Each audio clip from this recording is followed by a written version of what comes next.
What a tense qualifying we've just had for the Japanese Grand Prix. Absolutely brilliant right up there at the front.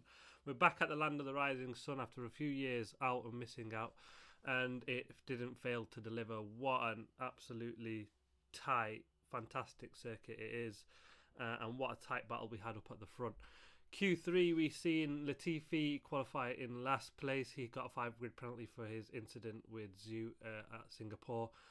So he was going to start last anyway, considering he's only been at the back most sessions. Stroll with a poor qualifying in 19th, especially given where his teammate Vettel ended up, and he's a star of qualifying today. Magnussen, a poor qualifying in 18th for him. Also, Pierre Gasly in 17th. He had a very, very poor lap, been complaining about the brakes all session. They just couldn't seem to get the brakes to work on both cars. That wasn't just Gasly. Yuki Tsunoda suffering with the same issue as well, which is a bit of a shame for him. Albon finished in 16th place, and the star of Q3 was Sebastian Vettel on his very, very last lap.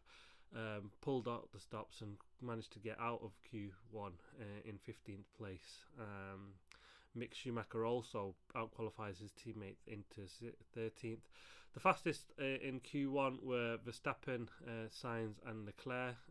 Verstappen seemed to just have the edge over the Ferraris over a single lap, and that's how it panned out.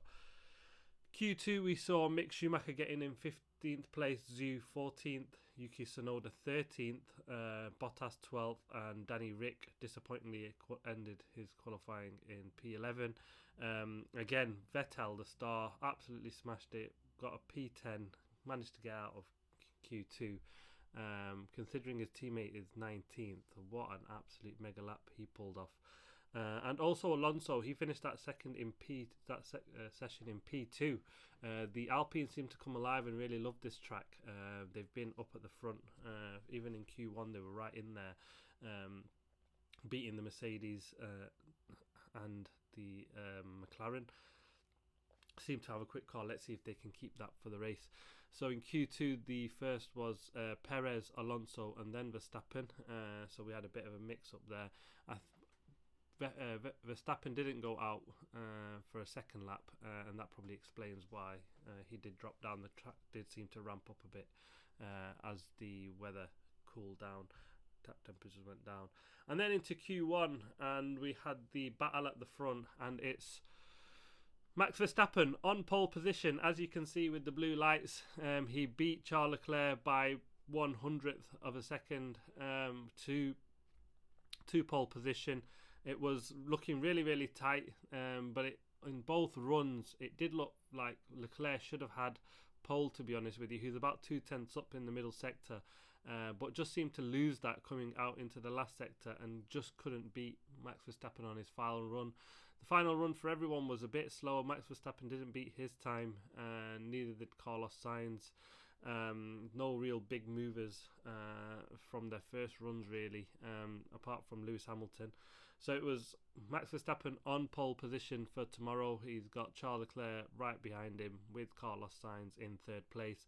Sergio Perez was a few tenths off back in fourth, but the top three were split by less than a tenth of a second, like 500ths between the top three. So really, really tight sessions again.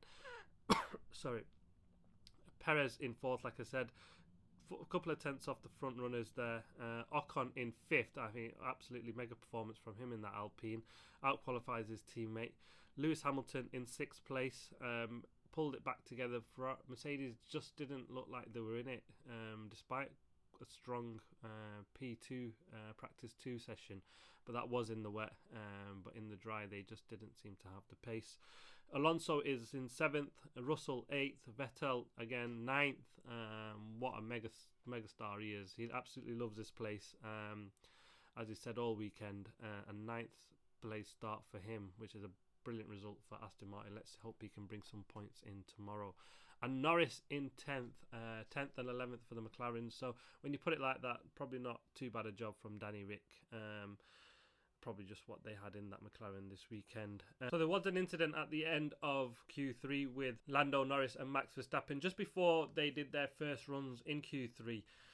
Max Verstappen was warning his tyres up just coming out of 130R, going really quite slowly as Red Bull do on their warm-ups, and everyone else seemed to go quite a bit faster. McLaren of Lando Norris coming out of 130R, getting ready to start a flying lap. Max Verstappen seemed to just weave into the path of Lando Norris as he seemed to get quite close. Forced Lando Norris off track. Was really quite close to being quite a scary incident. The stewards are going to investigate it after qualifying. Let's see if Max Verstappen can keep his pole position for the race tomorrow. Either way, it looks like we've got a tight and tense battle up at the front. As I said, nothing between the top three, less than half a tenth. And it should be a really titanic battle all the way through the midfield. I mean, at one point there was 3 cars split by a thousandth of a second in qualifying, so it's really, really tight, all in the midfield. Alpine right up there in the front. Let's see if they can get a good result. And some points for Vettel, that'd be fantastic.